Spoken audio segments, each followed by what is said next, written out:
This is 2016's the Dodge Charger SXT V6. We just deleted the rear mufflers.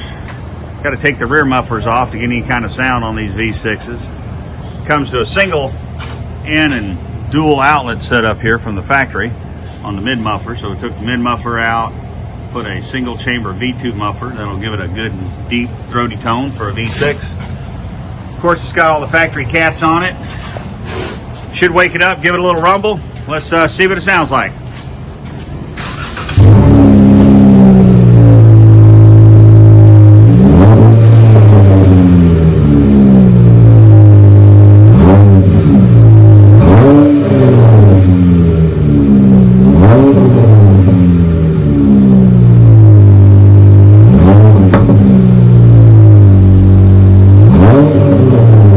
Pretty basic for a V6.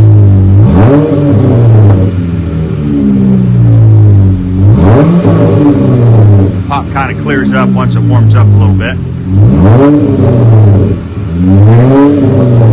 There it goes. Alright, it's ready to rumble. Sounds pretty good.